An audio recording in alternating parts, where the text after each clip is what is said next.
Afternoon everyone. हमने previous session के अंदर आपका एसपी हमने चैप्टर सेकेंड शुरू किया था, राइट।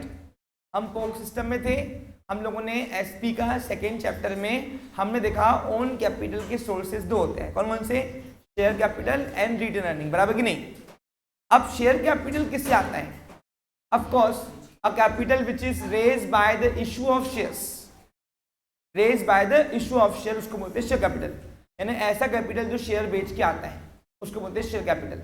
अब शेयर कैपिटल कंप्यूट करने के लिए शेयर्स कितने टाइप के होते हैं उसके ऊपर कल हमारा चर्चा चालू था, याद करो। तो आज हम इसी के ऊपर डिस्कस करते हैं, ध्यान दो जरा। हाँ, तो शेयर मुख्य तौर पे नए कंपनी एक्ट के अंदर शेयर दो ही टाइप के देंगे, कौन कौन से बोलो? Equity share and preference share, बराबर कि नहीं। अब बताओ इक्विटी शेयर किसे कहेंगे हम, बताओ। जो शेयर प्रेफरेंस शेयर नहीं होते हैं वो शेयर इक्विटी शेयर कहलाते हैं, बराबर कि नहीं। हाँ, लेकिन what is preference share then? तो जो शेयर को दो प्रायोरिटी होती है, कौन कौन सी?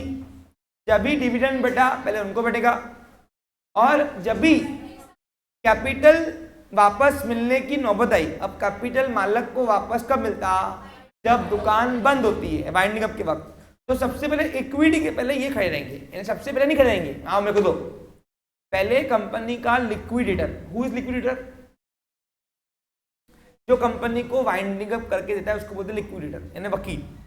जब भी कंपनी वाइंडिंग अप होती है, वाइंडिंग अप का मतलब क्या होता है? साजिद बताओ, व्हाट इज वाइंडिंग अप? ए इधर आओ, व्हाट इज वाइंडिंग अप? नहीं पता, क्यों आया? नहीं है। कितनी बार हुआ है बाइंडिंग ऑफ वर्ड? पता नहीं अगर, तो कैसे चलेगा काम फिर?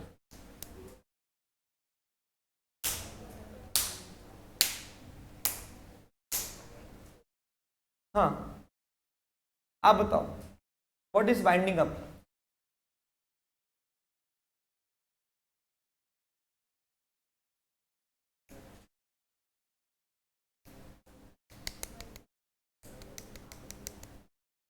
इधर आ, 2 साल से पढ़ रहा, वाइंडिंग अप नहीं पता। वाइंडिंग अप कितनी बार गया है वर्ड? हाँ,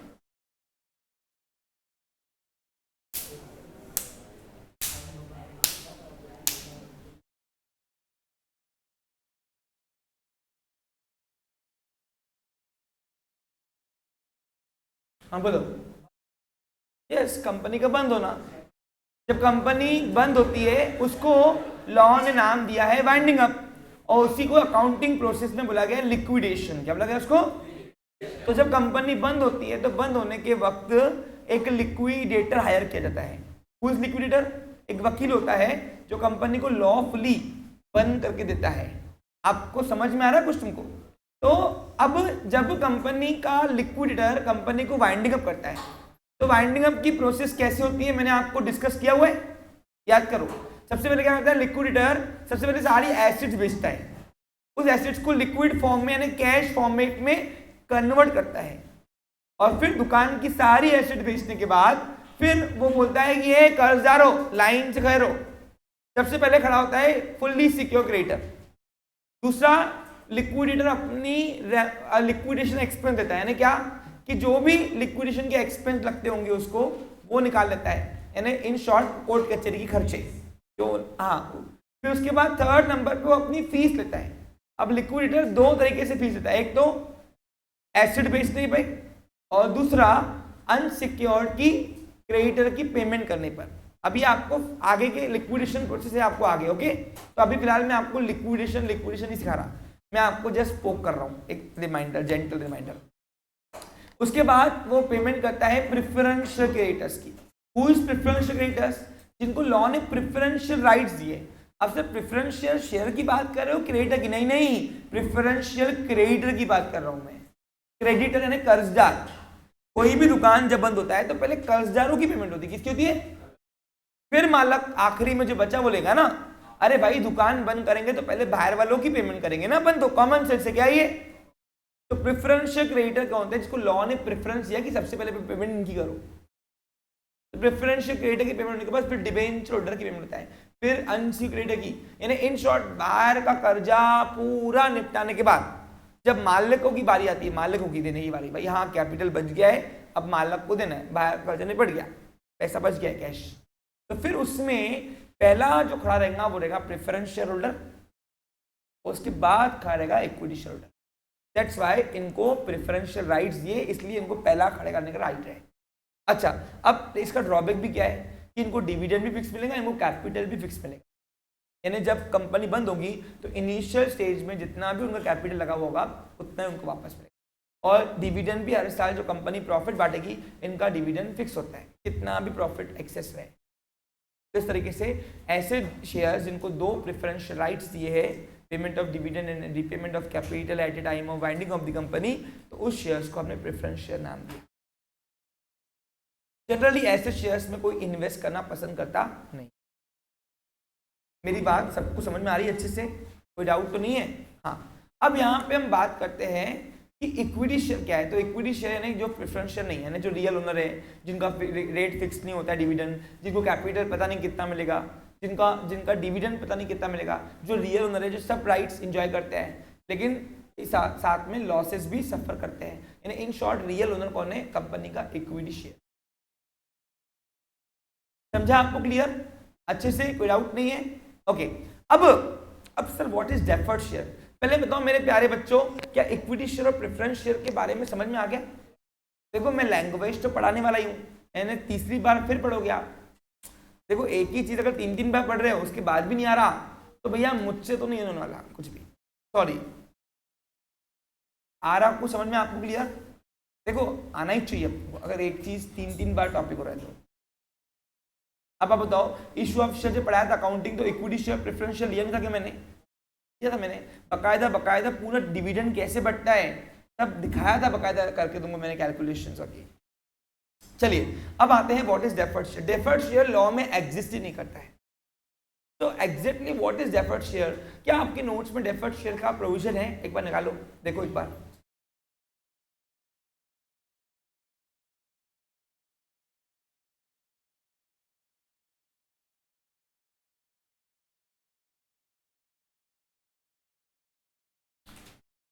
क्या आपके पास लॉ के अंदर डेफर्ड शेयर का प्रोविजन है?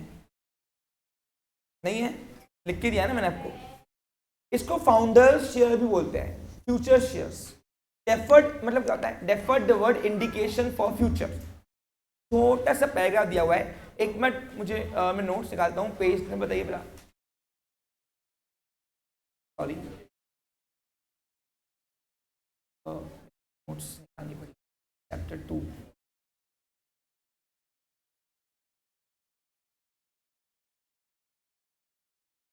बराबर है।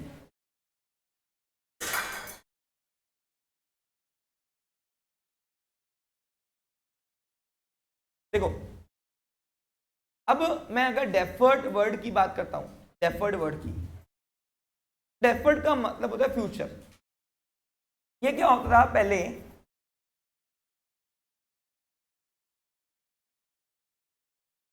क्या होता था जब कंपनी फॉर्म होती थी, तो कंपनी जब फॉर्म होती थी तो उस वक्त में होता ये था कि प्रमोटर्स अपने पास कुछ शेयर होल्ड कर देते थे और उसको फ्यूचर में हम निकालेंगे, वो भी अपने आप को ही निकालेंगे या तो अपने रिश्तेदारों को निकालेंगे,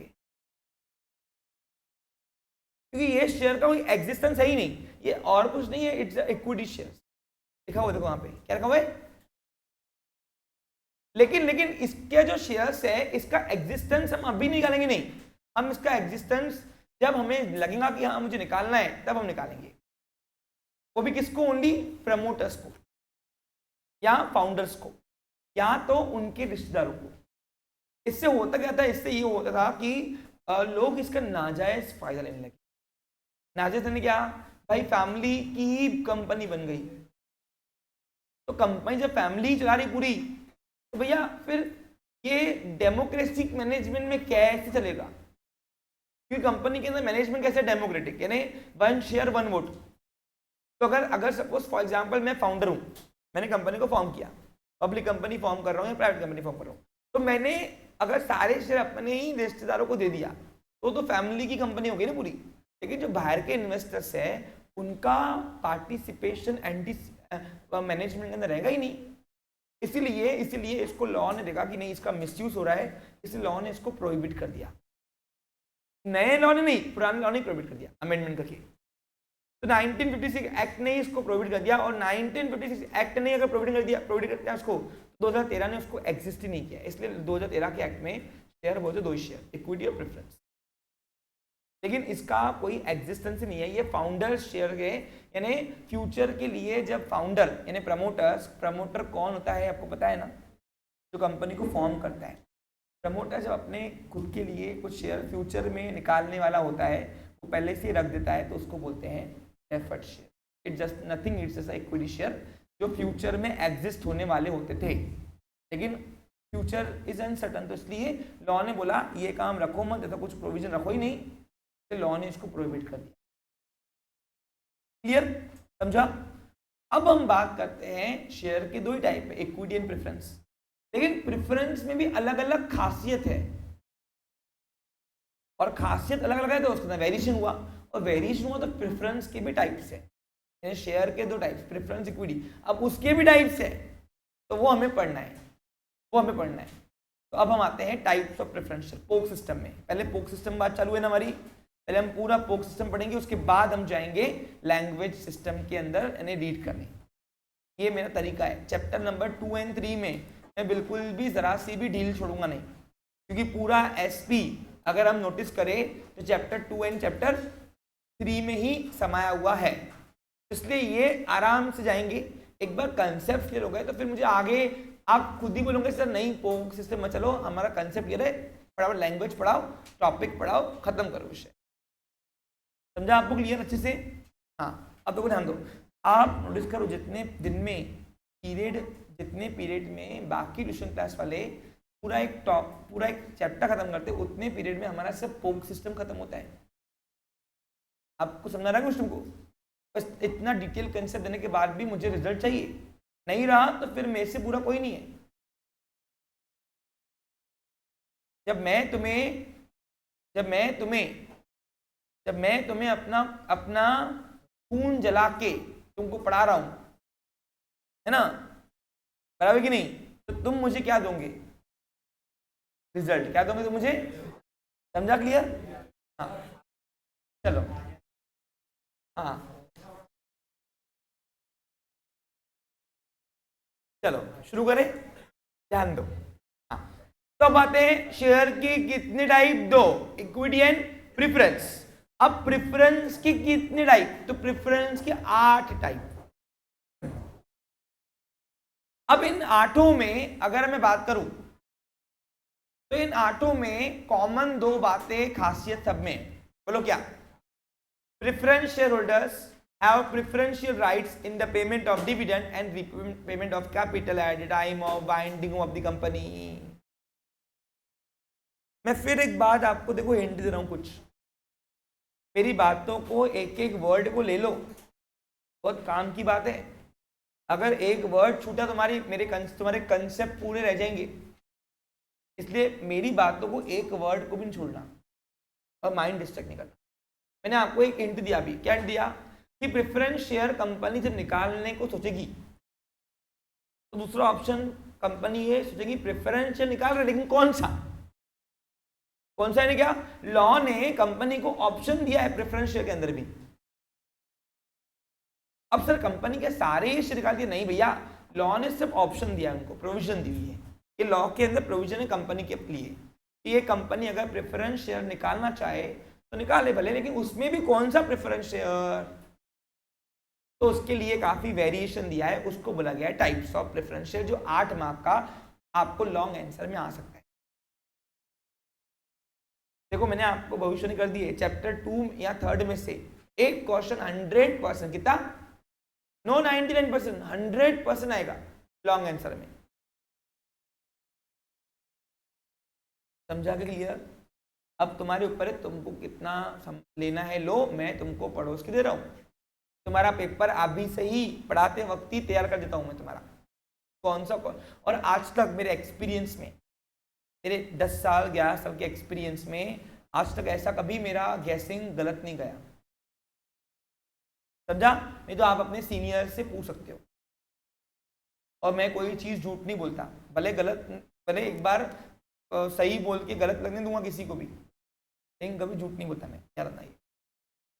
समझा आपको? क्लियर? चलो अब यहाँ पे तुम्हें ध्यान दो। अब आते हैं प्रेफरेंस शेयर्स के टाइप्स के बारे में, यानी हमारी पिक्चर और आगे आ गई, नीचे आ गई। यानी पहले हम क्या कर रहे हैं, पहले हम ओन कैपिटल पूरा कंप्लीट करेंगे, फिर हम बोरोड में जाएंगे। हाँ, और जितना ज़्यादा टाइम हमें ओन में लगेगा उससे ऊपर का टाइम हमें बोरोड में लगेगा। मुझे क्यों? क्योंकि ओन कैपिटल का जिक्र तो भी 11 में हुआ है, बोरोड का एक भी नहीं हुआ है सोर्सेस, तो उसको पढ़ाने में टाइम लगता है। मेरी बात सबको समझ में आ रही है? कोई बच्चा छूट तो नहीं रहा? ओके, देखो अब ये 8 के 8 टाइप से 4 दिख रहे ना, ये 2 मर्ज की हुई है। देखो आप, ये 2 मर्जिंग है, आप नोटिस करो, मर्जिंग है, मर्जिंग। मेरी वॉइस एक तो पता आ रही क्या? हाँ, 2 मर्ज है, मर्ज। देखो आप अगर नोटिस करोगे तो 2 मर्ज करके 8 बनाए गए हैं टाइप्स। पहला है क्यूमुलेटिव एंड नॉन क्यूमुलेटिव, तो ये 2 टाइप्स है ये। दूसरा है पार्टिसिपेटिंग एंड नॉन पार्टिसिपेटिंग, ये भी 2 टाइप्स है। तीसरा कन्वर्टिबल एंड नॉन कन्वर्टिबल, ये 2 टाइप्स है। और चौथा रिडीमेबल एंड, वॉइस क्लियर है पूरी अच्छे से, redeemable and irredeemable preference shares. ऐसे कुल मिला के प्रेफरेंस शेयर के 8 टाइप्स। यानी क्या, लॉ ने अगर कंपनी ने ऑप्शन सोचा कि कंपनी हम कंपनी हम प्रेफरेंस निकाल रहे, तो लॉ बोलेगा ठीक है निकालो, उसमें वेरिएशन है। लेकिन सभी वेरिएशन का 2 कॉमन बात, फीचर, खासियत है।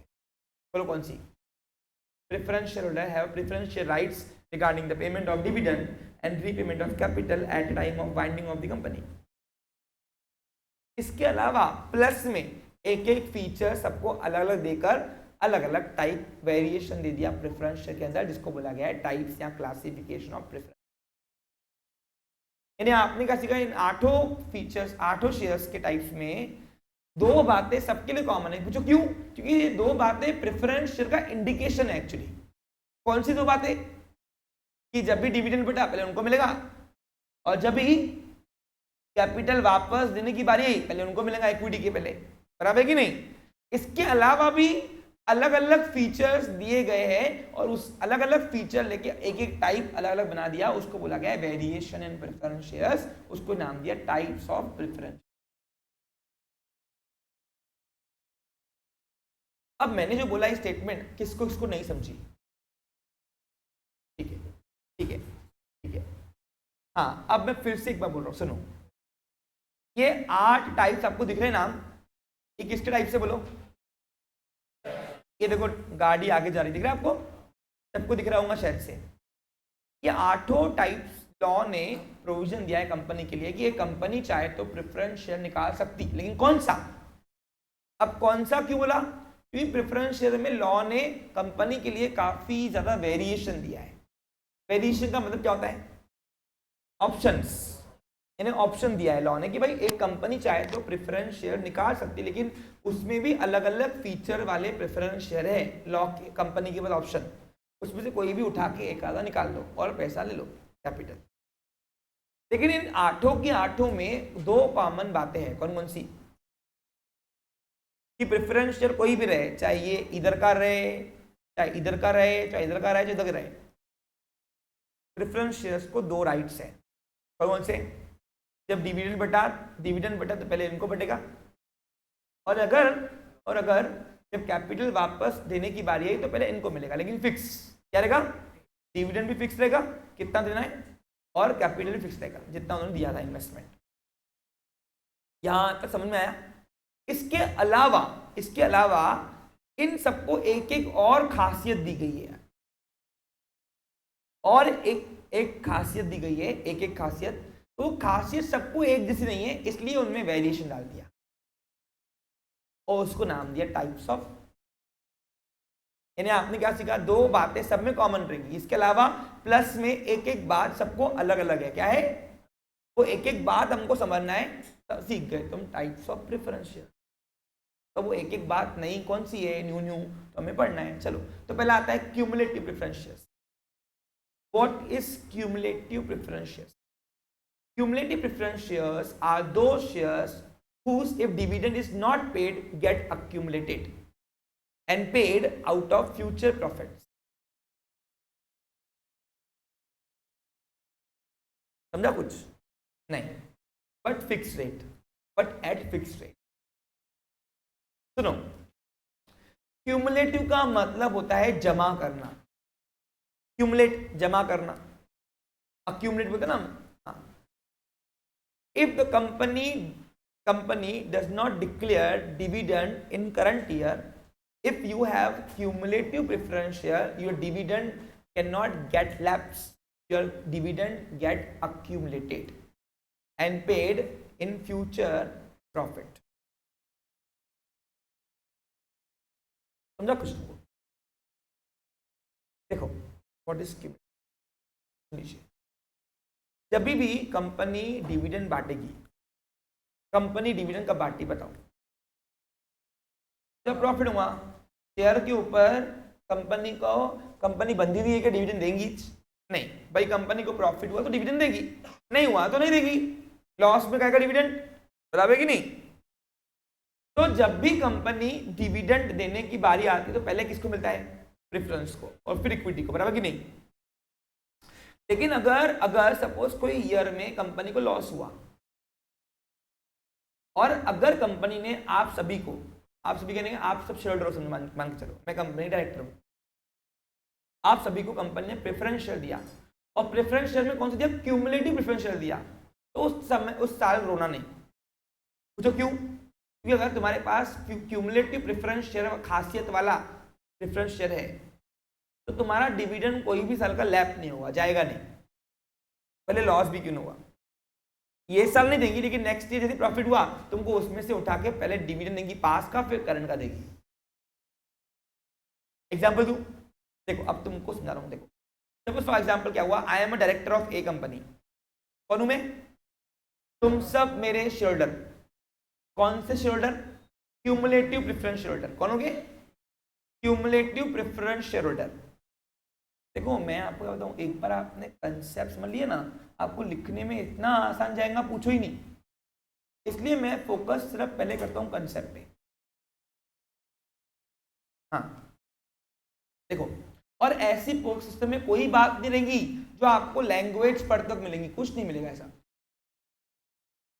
नोट्स ही मैंने बनाई है तो मेरे को तो आंखों के सामने है ना, मैंने क्या कहाँ लिखा है, इसलिए मैं पोक सिस्टम में तुमको पूरा चिट्ठा खोल लेता हूँ. तो हम पढ़ेंगे ना तो आपको एक एक चीज की, हाँ ये सर ने पढ़ाया, वही पढ़ाया, वही पढ़ाया, कवर्ड खत्म पिक्चर. ध्यान दो. हाँ देखो सपोज फॉर एग्जांपल 2022 में कंपनी को लॉस हुआ और तुम सबको मैंने 10% वाले प्रेफरेंस शेयर दिए थे.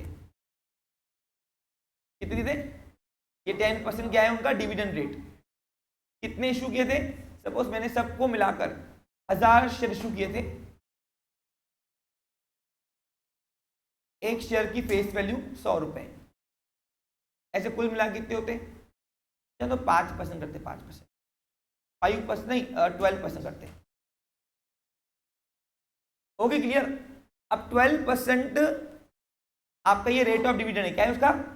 और rate of dividend company preference share निकालते वक्त ही ऑफर कर देती है कि इतना मिलेगा भैया, बाद में रोना नहीं. इशू करते वक्त ही आपको रेट ऑफ डिविडेंड बता देती है. प्रॉफिट हुआ तो उतना डिविडेंड मिलेगा. किस पे? कैपिटल पे. किस पे देंगे? प्रॉफिट में से, लेकिन कैलकुलेट कैपिटल पे करते हैं. हाँ याद रखना. हाँ अब 1000 शेयर 100 रुपए कितने होती इन्वेस्टमेंट? तो टोटल कैपिटल कितना हुआ इनका? बोलो 1 लाख रुपए. तो 1 लाख रुपए पे हमको 12% डिविडेंड देना है साल का, बराबर कि नहीं? अब सपोज 1 लाख रुपए कैपिटल है. अब सपोज 2022 में क्या हुआ? लॉस हो गया. क्या हुआ? कंपनी को लॉस हुआ. कंपनी डिक्लेयर किया no dividend from this year, sorry, apology डाल के मैसेज डाल दिया है.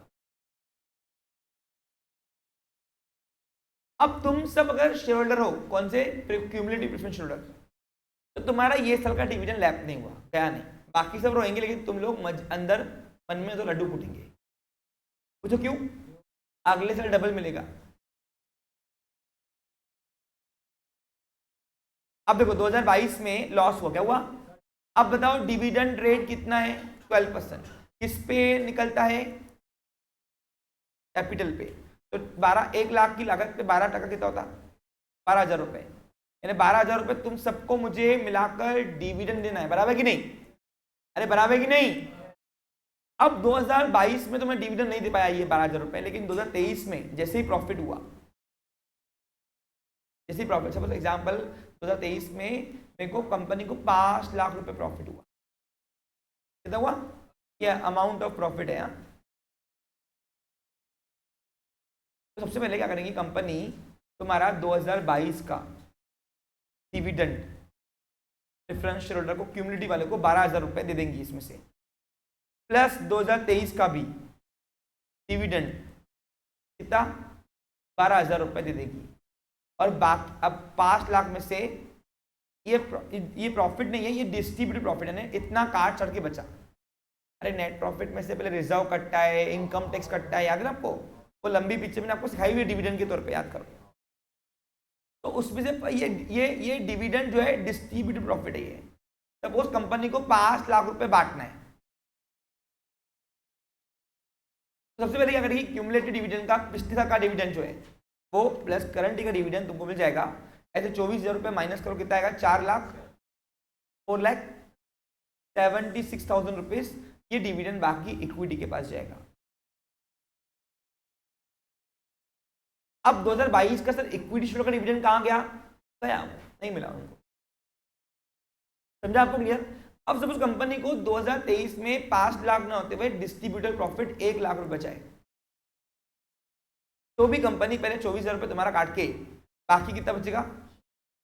77,000 रुपये, 76,000 रुपये इक्विटी को बैठेगा। अब सर अगर सपोज कंपनी को यहाँ पे सिर्फ 50,000 रुपये ही डिविडेंड हुआ, तो भी 24,000 काट के बाकी इक्विटी को दे गया। सपोज यहाँ पे सर यहाँ पे 40 हुआ, तो भी 24 काट के आपको मिलेगा पूरा, आपका डिविडेंड फिक्स है। बाकी 40 में 24 गए, कितने बचते? 16,000 रुपये जाएगा इक्विटी शेयर। अब सर यहाँ पे सपोज बचे ही 24,000 रुपये, तो क्या? तो पूरे 24 आपको पहले मिलेंगे, इक्विटी को ठेंगा।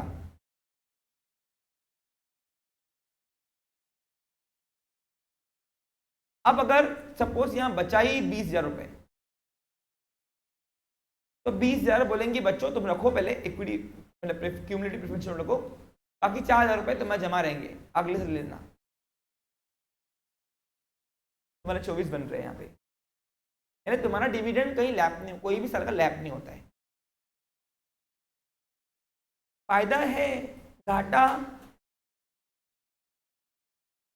हाँ, क्योंकि इसमें डिविडेंड बहुत कम नहीं के बराबर मिलता है आपने को, फिक्स। देखो रियल रिस्क जहां है ना, वहां पैसा है। अब तुम बताओ, अगर ये तो चलो 20 दिखा दिया, मैं जब पहली पिक्चर शुरू की तो कितनी थी? 5 लाख की। क्या की मैंने? सपोज 5 लाख रुपए कंपनी को डिविडेंड बांटना है प्रॉफिट का। अब 5 लाख रुपए मैंने गेट लगा के जाना, 5 लाख रुपए में से सिर्फ तुमको 24 ही मिलेगा ना यहाँ पे, तो बाकी 4,76,000 किसको मिला? इक्विटी को। So they are the real risk bearer. That's why they get excessive profit. समझा आपको क्लियर? समझ में आ रहा क्या? यानी अब investor who wants fixed income, they can prefer preference shares, and the investor who wants risk, who want surplus profit, so they can prefer equity shares. Got it here? समझ में आया क्या आखिर?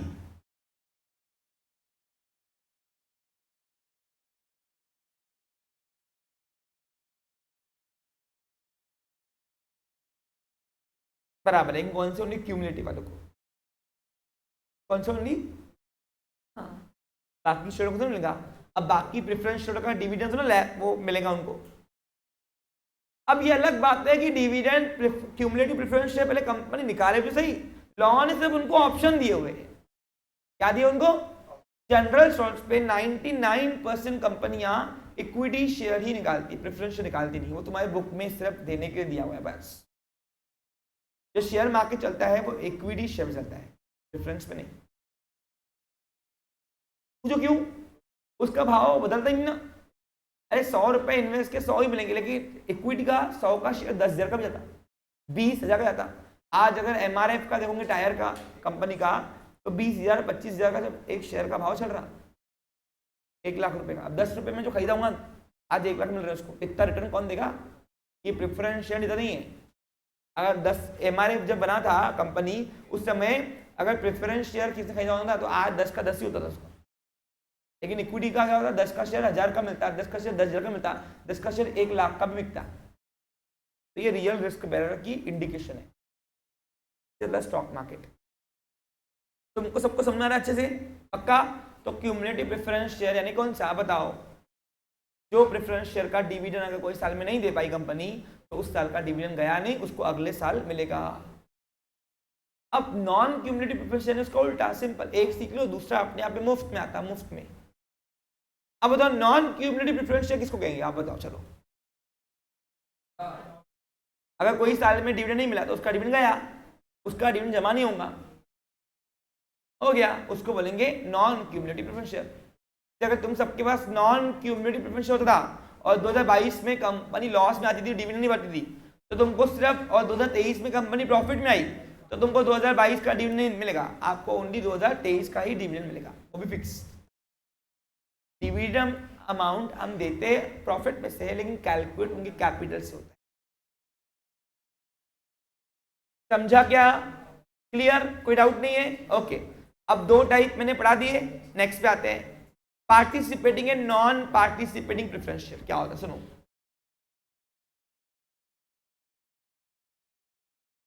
if the article is silent, all preference shares are deemed to be cumulative. Company का internal management कौन संभालता है? Company का संविधान बोले तो आर्टिकल ऑफ एसोसिएशन। कंपनी हर काम, हर प्रोसेस किसके मुताबिक चलती है? आर्टिकल। आर्टिकल फॉर्मेशन के वक्त ही बनती है, याद करो। मैंने आपको 11 पढ़ाया हुआ है, हाँ, डायरेक्ट 12th में झंपा नहीं दिया तुमने। तो आर्टिकल ऑफ एसोसिएशन डॉक्यूमेंट पढ़ाई हुई है। इवन कंपनी जब इशू करती है प्रोसेस शेयर, तो उसका प्रोसीजर भी आर्टिकल में लिखा होता है, और नहीं लिखा होता है तो हम बाय लॉ लेते करते यानी कंपनी एक्ट से। तो if the article of association silent for preference shares, all preference share are deemed to be cumulative, लिखा हुआ है वहां पर, पढ़ो तो, लास्ट लाइन पढ़ो, आपके क्यूमुलेटिव प्रेफरेंस शेयर का टाइप निकालो, लैंग्वेज है।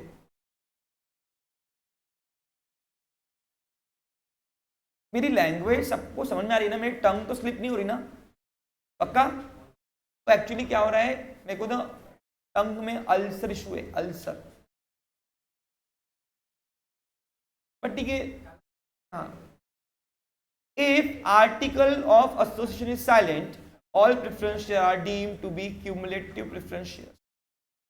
Company can only if the company issue preference share. Company specified नहीं करती है कि हमने कौन सा प्रेफरेंस निकाला, तो तब लॉ ने ये माना है कि तुमने आर्टिकल में कोई प्रावधान नहीं किया है। भाई आर्टिकल में अगर तुम बोलते थे कि जब भी कंपनी से प्रेफरेंस इशू करेगी तो हम वो नॉन क्यूमुलेटिव मानेंगे, पार्टिसिपेट मानेंगे, कुछ तो मानेंगे, लेकिन कुछ प्रावधान नहीं है, कुछ प्रावधान नहीं है, तो वो प्रेफरेंस शेयर हम क्यूमुलेटिव। यानी आर्टिकल में लॉ कंपनी बनते वक्त आर्टिकल ऑफ एसोसिएशन डॉक्यूमेंट के अंदर एओए में, एओए याद है आपको? दो डॉक्यूमेंट थी, एमओए एंड एओए। एमओए बोले तो मेमोरेंडम, और एओए जो है मेमोरेंडम कंपनी को बनाता है, एओए कंपनी को चलाता है ना? तो कंपनी जो चलती है उसमें अगर कोई प्रावधान नहीं लिखा गया है बनाते वक्त संविधान कंपनी का, तो उस समय आपका आपका प्रेफरेंस शेयर सिर्फ होना क्यूमुलेटिव माना जाए। ऐसा कंपनी को चेतावनी दी गई है, ठीक है? उसको बोलते हैं if the article is silent. Done? Clear? Okay, question clear है? हाँ, अब आते हैं नेक्स्ट वो है participating preference share and non participating preference share. देखो, एक सीख लो दूसरा फ्री में आ जाता, एक सीख लो दूसरा फ्री में आ जाता। पार्टिसिपेटिंग प्रेफरेंस शेयर्स आर दो shares who enjoy surplus profit with fixed rate of profit. Yes, who enjoy surplus dividend, who get surplus dividend after getting fixed rate of dividend. नहीं समझा ना? अब हिंदी में सुनो, मेरे को मालूम है इंग्लिश तुम्हारे पल्ले पढ़नी नहीं है ऐसे, और तुमको हिंदी पढ़ा पढ़ा के मेरी इंग्लिश भी वेस्ट हो गई पूरी। अभी मेरा एक्सेंट भी निकलता नहीं है, दिन भर हिंदी हिंदी में डाल दिया मेरे को, ऐसे मेरे को लगता है मैं हिंदी मीडियम पढ़ा रहा हूँ। हाँ सुनो, ध्यान दो, सुनो, जब भी कंपनी पार्टिसिपेटिंग प्रेफरेंस शेयर करेगी तो इसका मतलब कंपनी उस शेयरहोल्डर को सरप्लस प्रॉफिट एंजॉय करने का राइट देगी। जो प्रेफरेंस, देखो वैसे जनरली प्रेफरेंस शेयरहोल्डर को क्या मिलता है? Fix rate of dividend. लेकिन अगर कोई शेयरहोल्डर के पास पार्टिसिपेटिंग प्रेफरेंस शेयरहोल्डर है तो उसको फिक्स रेट ऑफ डिविडेंड मिलेगा, मिलेगा, उसको इक्विटी से बचा के थोड़ा अलग से और प्रॉफिट देंगे। यानी इसका क्या है, पहले फिक्स रेट ऑफ डिविडेंड देंगे, ये ले तो तेरा, फिर इक्विटी को दो, तो बोलते हैं इक्विटी रुको रुको, थोड़ा पैसा बचाओ, और थोड़ा पैसा बचा के सिर्फ पार्टिसिपेटिंग प्रेफरेंस को वापस देते हैं सरप्लस प्रॉफिट। समझा क्या? एग्जांपल दूं, देखो समझो, मैं एक कंपनी का डायरेक्टर, कंपनी ने पार्टिसिपेटिंग प्रेफरेंस निकाले। अब भैया खासियत दी है तो सर्विस देनी पड़ेगी, ये खासियत मैंने निकाली है तुम्हारे लिए तो उतना मेरे को सर्विस देनी पड़ेगी, बराबर कि नहीं? पार्टिसिपेटिंग प्रेफरेंस शेयर कंपनी ने इशू किए तुम सबको, समझ लो। हाँ पहले, अब सपोज फॉर एग्जांपल कितने की, तो 1012% वाले, कितने परसेंट वाले नहीं जानता, सही हो गया, 15% वाले प्रेफरेंस शेयर्स, और एक शेयर की कीमत 100 रुपये रखती है। ऐसे 1 लाख रुपए कंपनी के पास कौन सा कैपिटल आया? प्रेफरेंस शेयर कैपिटल बोलते हैं, क्या इसको बोलते हम? और प्रेफरेंस शेयर कैपिटल और इक्विटी शेयर कैपिटल मिला के शेयर कैपिटल बनता है, ना? समझ में आ रहा आपको? क्लियर? जो प्रेफरेंस शेयर बेच के आए वो कैपिटल क्या बोलोगे? Preference share capital. जो इक्विटी शेयर बेच के आए उसको बोलते हैं इक्विटी शेयर कैपिटल। याद करो, अपन ने एक एग्जांपल किया जहां पे इक्विटी शेयर क्वेश्चन में लिखा हुआ था, इशू ऑफ शेयर में, उसमें हमने हर बार पे equity share capital, equity share लगाया था, और दोनों को मिला के बनता है शेयर कैपिटल, जो ओन कैपिटल कंपनी। दोनों मालक है, एक रियल मालक है, एक को ओनर है, यानी एक पायलट है, को पायलट है, एक गाड़ी चला रहा मेन कप्तान, और एक उसको सपोर्ट कर रहा, मैं तेरे साथ हूं, चला तू। समझा? अरे समझ में आ रहा क्या आपको? क्लियर? हाँ देखो इधर, अब 2023 के अंदर कंपनी को 5 लाख का प्रॉफिट हुआ। कितना हुआ? अब 5 लाख का ये प्रॉफिट जो है, ये प्रॉफिट नहीं है, ये नेट प्रॉफिट नहीं है, डिस्ट्रीब्यूटेड प्रॉफिट, यानी हुआ ज्यादा ही होगा प्रॉफिट, सब काट सट के हमको ये डिविडेंड बांटना है। डिविडेंड बांटने को बोलते हैं divisible profit, either distributed profit. Dividend कौन से प्रॉफिट में से दिया जाता है? डिविजिबल प्रॉफिट में से, आइदर डिस्ट्रीब्यूटेबल प्रॉफिट में से। याद रहेगा आपको? पक्का? कोई डाउट नहीं है? तो कंपनी का ये डिस्ट्रीब्यूटेड प्रॉफिट है, 2 साल का डिस्ट्रीब्यूटेबल प्रॉफिट। हाँ, अब सबसे पहले किसको प्रेफरेंस राइट्स दिए? प्रेफरेंस शेयर्स को। तो इनको, अगर ये पार्टिसिपेटिंग प्रेफरेंस शेयर होल्डर है तो इनको पहले इनका डिविडेंड फिक्स मिल जाएगा। अब बताओ 15% किस पे निकालेंगे हम? कैलकुलेट करेंगे कैपिटल पे, लेकिन देंगे प्रॉफिट में से, देंगे करंट ईयर के प्रॉफिट में से, बराबर कि नहीं? तो 1 लाख का 15% कितना होता रे? 15,000। तो पहले पार्टिसिपेटिंग प्रेफरेंस शेयर होल्डर को फिक्स डिविडेंड मिल जाएगा।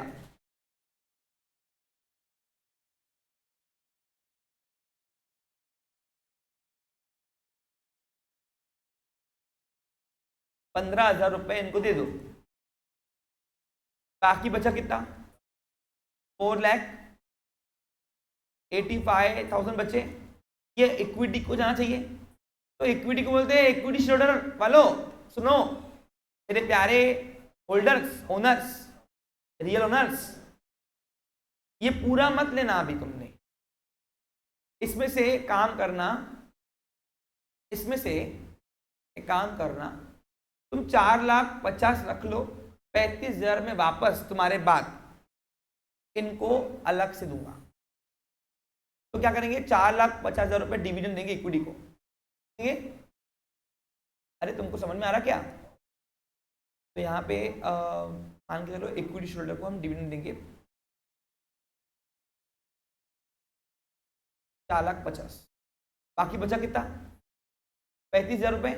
हम बोलेंगे ये तुम रखो, ये शेयरहोल्डर खुश। क्यों खुश हो गए? क्योंकि हमने अगर कोई खासियत निकाली है तो हमको वो फुलफिल भी देनी है ना। अरे तुम बताओ, मैं तुमको ट्यूशन पढ़ा रहा हूँ, तुमको मैंने कोई सर्विस के नाम से तुम्हारी एडमिशन ली है, तो मेरे को वो सर्विस एक्स्ट्रा की देनी पड़ेगी नहीं पड़ेगी? यहाँ भी वही है कि अगर मैंने कंपनी तुमको बोल के दिया कि हम तुमको पार्टिसिपेटिंग प्रेफरेंस दे रहे हैं, तो भैया तुमको उनको थोड़ा बचा के देना पड़ेगा हर साल। तो इसलिए पार्टिसिपेटिंग प्रेफरेंस शेयर्स यानी ऐसे शेयर्स जिनको फिक्स रेट ऑफ डिविडेंड तो मिलता है, इक्विटी थोड़ा बचा के उनको अलग से सरप्लस प्रॉफिट भी इंजॉय करने का राइट्स होता है। अब वो कंपनी के ऊपर कितना देगी, वहां पे किरकिर नहीं करना, वहां भिन भिन नहीं करना। पूछो क्यों? एक दे रहे ऊपर से भिन भिन करोगे? हाँ, हो सकता है कि तुमको हम ऊपर से 5,000 दें, वो कंपनी डिसाइड करेगी, बाकी भिन भिन वाले नहीं चाहिए लोग। लॉस में तो डिविडेंड मिलता ही नहीं ना। देखो ये 15 तो उनको मिल ही रहा, उसके ऊपर हम कितना देंगे वो खुशी खुशी रख देना, वो फिक्स नहीं है, वो फिक्स नहीं है। नहीं, पूछो क्यों? वो नहीं बोलेंगे, पूछो क्यों ना। अरे पहले पूछो तो क्यों? क्योंकि वो देखो तुम्हारा जो क्वेश्चन है वही अगर आगे बढ़ना पिक्चर, तो मैं तुम्हारा क्वेश्चन पूछता भी था। क्या होता है when the company issue further shares, company पहले मीटिंग्स करती है, परमिशन लेते हैं। हाँ बोलो।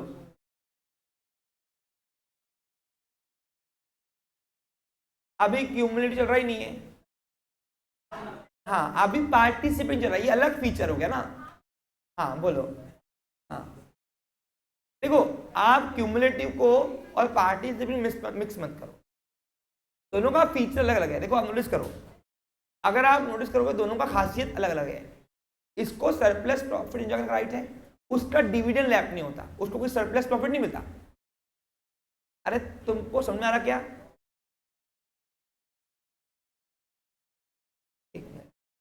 ज्योति और हाँ पूछ, अब पूछ क्वेश्चन, क्या था क्वेश्चन उसका? नहीं आप भी पूछते ना बेटा, एक मिनट। हाँ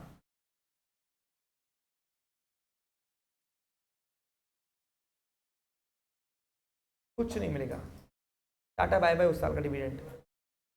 ये सरप्लस प्रॉफिट एंजॉय करने का राइट तभी उनको जब प्रॉफिट होगा, प्रॉफिट नहीं होगा तो नो फिक्स डिविडेंड, मतलब नो ही डिविडेंड, फिर नो डिविडेंड तो no fix dividend, no surplus profit. अरे अपने जेब से थोड़ी ना निकाल के देगी कंपनी, समझा? क्लियर? आज जब डिविडेंड नहीं बैठेंगी लॉस में, तो इनको सरप्लस का, अबे वो बोलेंगे मुद्दा ही मिल जाए भाई, वही कुछ नहीं मिलता। चल मालक हो ना तुम भी, भले किरकिर वाले मालक हो, लेकिन हो तो नहीं मालक तो ना। हाँ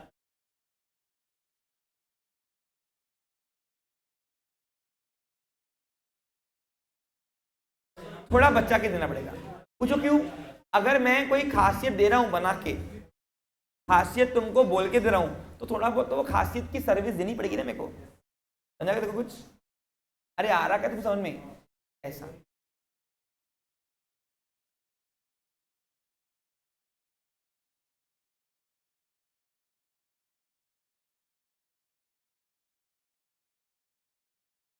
बेटा, ये वक्त की मार थी ना। यानी क्या? कंपनी पार्टिसिपेटिंग प्रेफरेंस शेयर निकाल रही है, तो इसका मतलब है कि कंपनी के पास वो सर्कमस्टेंस आए होंगे। अरे आ रहा तुमको समझ में? ये तो कंपनी, माजवी कंपनी क्यों निकालेगी प्रेफरेंस पार्टिसिपेटिंग? बोलेंगे चाहिए तो फिक्स लो। ये तो पहली बात तो प्रेफरेंस निकालती नहीं है, वो खेलती किस में? इक्विटी में। ये लोचे कौन पाले? सही नहीं। लॉ ने सिर्फ प्रोविजन दी है, क्या की हुई है? प्रावधान कि कंपनी चाहे तो ऐसे शेयर निकाल सकती है। हम विषय थोड़ा गंभीर और खींच नहीं रहे, खींच थोड़ा मेरा कंप्रेस करो, पढ़ाना है, सब टाइप्स खत्म करना है। चलो ओके। अब नॉन पार्टिसिपेटिंग प्रेफरेंस शेयर यानी वो शेयर जिनको सिर्फ क्या मिलता है? Fix rate of dividend. No enjoy surplus profit, no enjoy, उनको जो फिक्स रेट ऑफ डिविडेंड रहेगा वो मिलेगा बस। अब इसको भी क्या आंकड़ों में समझा के दूं? समझ गया ना? हाँ, उनको कुछ नहीं मिलता एक्स्ट्रा का। अब इसमें आर्टिकल क्या कहता है देखते हैं। कुछ बोला है आर्टिकल के लिए? ध्यान दो, अच्छी बात है, खुश रहो। Okay clear? हाँ, अब मतलब 4 टाइप क्लियर हो गए बेटा। कल ना पहले आते थे पूछूंगा, याद रखना इसको। चलो ओके। हाँ ध्यान दो, बोलो। ओनली फिक्स, हाँ सादे प्रेफरेंस शेयर्स। यस, सादे प्रेफरेंस शेयर बोलो तो नॉन पार्टिसिपेटिंग प्रेफरेंस शेयर। आ जाओ ओके। अब आओ कन्वर्टिबल एंड नॉन, नहीं पढ़ाऊं? कल पढ़ाऊं? छुट्टी, चलो जाओ ऐश करो। Have a nice day, take care.